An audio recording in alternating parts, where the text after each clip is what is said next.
close friend. He always wanted to be a director. Like when he was 5, he knew already, really knew. And he grew up in an environment where his parents would tell him a lot about the films, and it was really part of his cultural world. And actually, it wasn't so much part of mine, although, I mean, yes, my parents were intellectuals, that for sure, and yes, art in general was an important issue, that for sure. But I don't think that they brought me that much to the cinemas, or that it's something that was given like something obvious. I think it doesn't really come from that. My feeling is that the way I look at it, I mean, you always reconstruct your own story afterwards, so I don't know how right I am here, but I was just a very melancholic teenager, and I didn't know what I wanted to do. I only knew what I didn't want to do. That's actually, that's what I just said is a line that the character in my first film says, but it's really how I was feeling as a teenager. The way I experienced cinema the first time has nothing to do with my parents. It came to me because I was in a theater class, and they were doing this casting, looking for teenagers who had not been in anything, just who were interested in acting. And I was in this theater class, but not because I wanted to really become an actress. It was just high school, and a lot of us were doing this, and it helped me somehow. I mean, I enjoyed it, but there was no plan or anything. I was 15 years old, and I had a boyfriend who meant the world to me, and he had left me to travel very far away, and I was extremely depressed, and I cut my hair super short, but it was a way for me to express I don't know, my loneliness or something. That's the way I was considering it at the time. But why I tell this story now is because I've always been convinced that the reason why I was chosen for that film is because I had such short hair. I mean, it gave me some kind of modernity. There was something about it that was surprising, and that I'm sure has helped me. Because I was very shy, otherwise I wasn't really an actress. I ended up being in that film, and that has really changed my life, just because it made me experience the set and the fiction and what the cinema is. For me, there was always a connection between that first chagrin d'amour, love story, the fact that I was this kind of melancholic teenager recovering, who was not able to turn the page of her first love, and blah, blah, blah, It felt at that time that cinema saved my life, simply. Of course, I'm exaggerating, but there was something about that.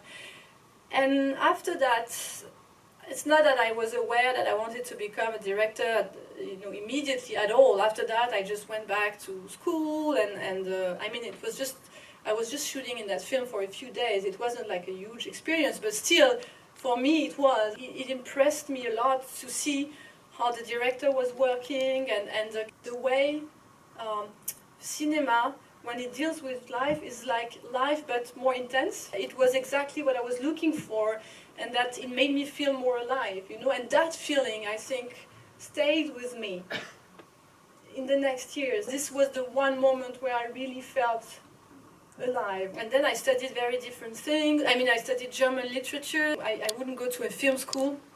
I would have been terrified, honestly. I didn't feel like that I knew enough about films, that I could even try to go to a film school. But the memory of that shoot, of the experience of that shooting, and the magic of the fiction and the cinema as a collective thing, that was going to be the expression of one person's voice, and at the same time be something collective. That has stayed with me. And so years later, when I was 21, I wrote a very simple short film. I didn't have any producers or anything. I mean, very few money. But from the minute I was on the set, I knew that it was what I was looking for. There was no doubt anymore. And it still, it has surprised. I was the first surprised that I was so confident on the set, on a set where I knew nothing about the technique. I mean, I knew very few things. I didn't know how you film. I didn't know anything, but I learned by doing. That feeling of being at home on a set never left me. I mean, that gives me a lot of determination, because I know that whatever the difficulties of financing a film, it's so difficult to make films actually in each stage, but then when I'm on the set, I feel at the right place. So your point about it's so difficult to make films, I think, is a really good moment for us to have a look at a clip that I chose from The Father of My Children, which is, of course, your second film. We don't have time to talk about all of the films, and so I wish I had a kind of clever way, and I should really have asked you about this, how to kind of jump through time or kind of pass through time, because your films do that really well. But we're going to sort of jump forward and look at a short clip from The Father of My Children. Dans le catalogue, tu te doutes bien que les bons sont déjà 10 fois dessus. En plus, je vais négocier une nouvelle ligne de crédit pour le film de Hansen. T'imagines? Non, c'est moi qui t'invite, c'est moi. Ah non, je t'invite. Range ta carte. There are so different worlds, and that it keeps changing. I cherish the solitude of writing. I have the feeling that it's a crucial moment in the process of a film, that I need to face this moment to make the kind of films that I want to do. I need to confront the white page and try to really go inside, myself as deep as I can, and that it's the only way to, at the end, make the film that I want to do that will be as personal as possible. But it frightens me too. Before I wanted to make films, I wanted to write, but very, very soon I realized that it's not for me. I got like huge anxieties when I was writing, and when there was nothing else but writing. I couldn't face it. And to me there was something a little bit miraculous about writing scripts. Maybe because, it's just a stage, it's not the final thing, and maybe thanks to that I synchronize it less or something like that. But the fact that it was just like a first step, and it's not supposed to be the film has a lot of more, stages until it becomes a film, and it's just the beginning of the story. I guess it freed me somehow. And so I still feel anxious about writing at some moments. Of course, I never found it really easy, but this moment matters to me a lot, and that's why I could never yet direct a film that I didn't write. But then, but then I love to be relieved from that solitude, I give as much, to the writing moment, but then when it's over, I'm so glad, And then there is this collective moment where you're like, many of you, and that I also love. Everybody who loves being a director, part of why he or she loves that has to do with the desire of recreating a family. Everybody has been saying that, but it's so true, and it was true for me. There is this idea of it's like an eternal family, because in families some dramas happen, but in cinema family you can recreate them forever. They never end. So there is something so reassuring about that, and I love that thing. I love the intensity of the shooting is something that I really truly find extraordinary, although it comes with all the stress as well, but still. And then when you're at the end of a shooting, you are exhausted, you are tired of it, you just every time I'm like so relieved that it's actually over, and then you are two people in the editing room, and again it's a very different moment, and it's a dialogue with the editor I've been working with. She's been working on all of my films, and we are very, very close now, and she's like an alter ego, and I also love that moment. So really, I would say for me, like, more than just art, cinema is an art of living, and that has to do with the fact that there is this unique thing about the making film. It gives you the chance to work in so many different ways, So I want to ask what sounds like a really silly question, but I'm going to ask it anyway. When you're writing, how do you know when it's time to stop writing and move on to the next? You mean when is a script over? Finished. Well, it's never really over because no, but because actually I can decide easily that a script is over and give it to the producers and have them read it, but actually I know that I will rework it anyway.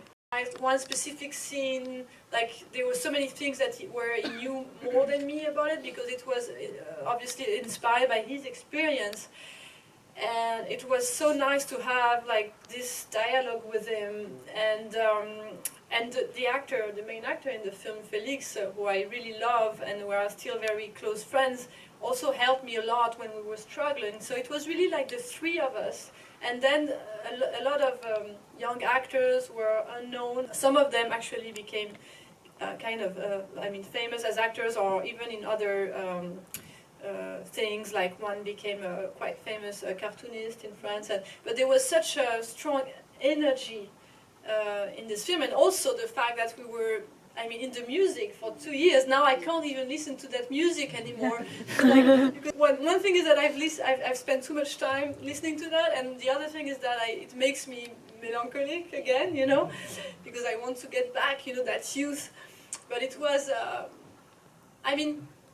what happened with that film is that I had made a film before, Goodbye First Love, that was kind of autobiographical about what I was telling you earlier about that, how vocation came to me after, But after I had made Goodbye First Love, some friend of mine told me, well, you look at your youth like as if there was only about that, but actually you should remember we spent so much time in the clubs, at your brother's parties, we had fun, and actually it made me realize that there was this also, and that these moments were really collective, and some of the strongest moments of my youth, and they came from my brother. That was thanks to the fact that he had been this DJ in the middle of this very exciting scene. Because that's something that I find difficult in my own writing, really. Yes, well, it's hard to answer that question shortly because it's a big issue in a way. I think I'm lucky that the people who are close to me, the ones you think of, I guess, like my brother actually wrote the film with me, so he was involved in that process, for instance, of Eden, so that made him part of the thing, so he couldn't feel excluded, or that I was using his life in a way, because he was part of the writing. My mother, I have to be kind of precise if I answer now, because there are specific people, She actually been supporting me in making my films forever, so I think because of that she has to accept of being like this recurring character in my films, and as you know, she has a great sense of humor, so I'm really lucky about that she's not going to say like, oh, this is not what I said it, like, she doesn't care, I think. She just enjoys that it's Isabelle Huppert. I think that's the main issue for her.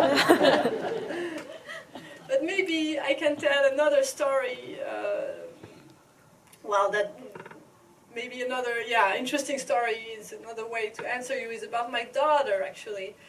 Because not that it's not her in my last film, but there is a kid that looks a bit like her, but now my daughter is older, she's now almost 13, but there is a 7-year-old kid, and actually I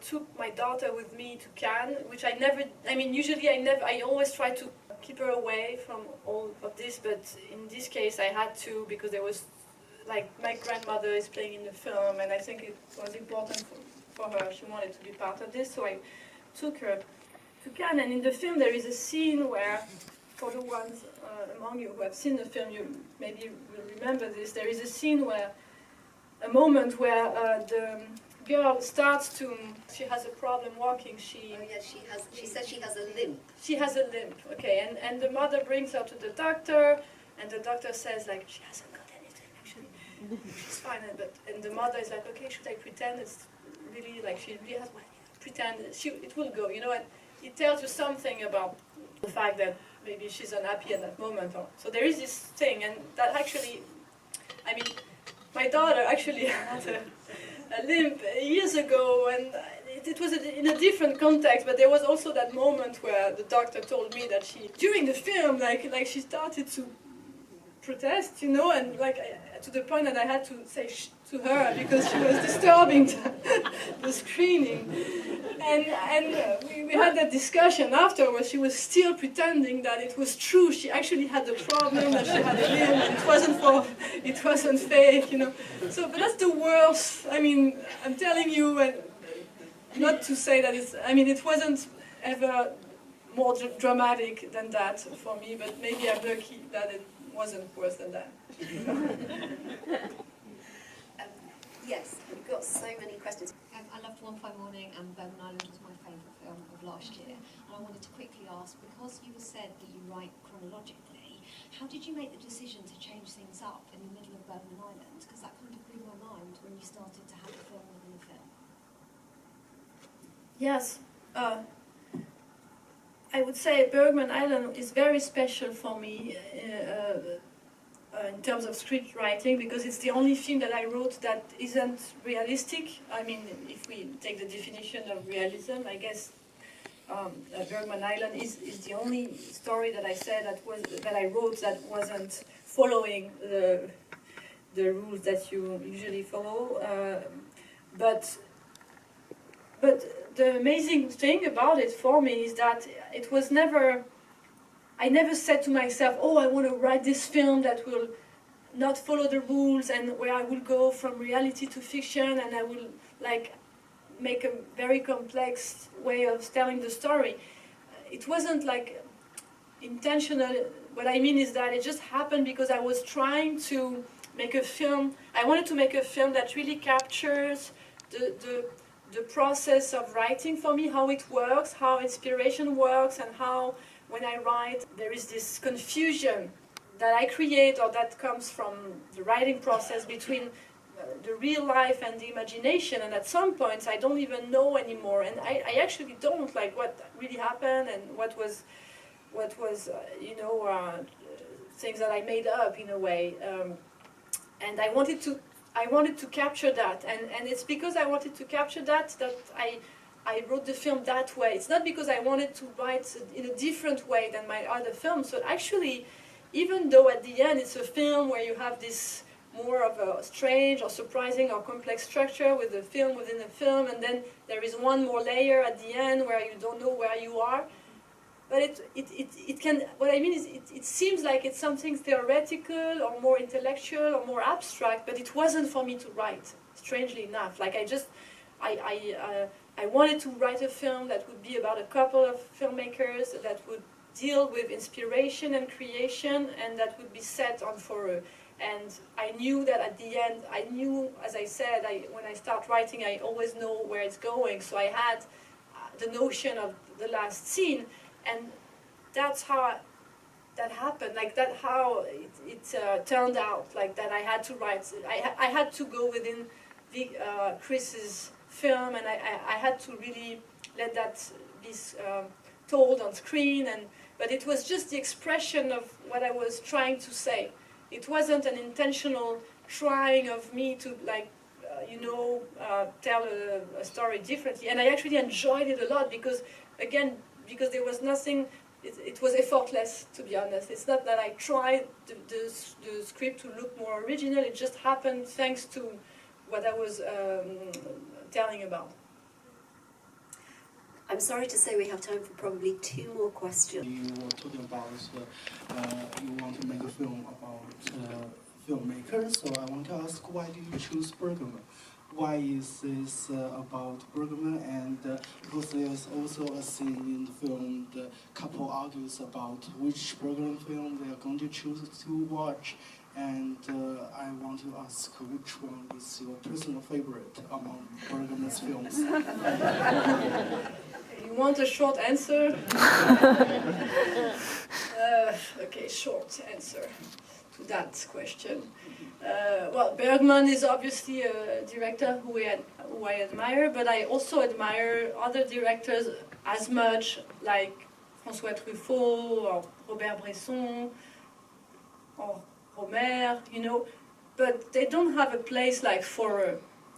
And the fact that there is this island that symbolizes like the territory of cinema so much like no other place on earth, I think, that a place that is so connected to the whole, not only the history of cinema, but at least the body, connected to the whole work of Bergman, that's a little bit miraculous. And what makes it even more of a miracle, or made it when I wanted to write that film, was that there is this residence, the fact that the houses where Bergman used to live became a place where artists were invited to work. So I didn't make that up for the film, it exists. So it just, at some point, to say it in a few words, I could say much more about it, but at some point it appeared to me as being like the perfect set to tell that story. And as for now, my favorite, it keeps changing, you know, from one day to another. But probably, you know, Fanny and Alexander is one of my favorites. But there's at least 10 of my favorites. I mean, he made so many films. Okay, does someone on the back row have an excellent final question? Because if you do, the microphone is coming to you. You have to fight it out between you, the two of you. She's my friend, I'm very lucky. Hello, thank you so much. That was amazing hearing you talk. So the question that I have, you've touched on it briefly already, and specifically I want to ask about Bergman Island. But the process of writing for you, do you start with or you said you started with some themes that you wanted to explore, and how did that change, and how did they change and evolve through the process of writing?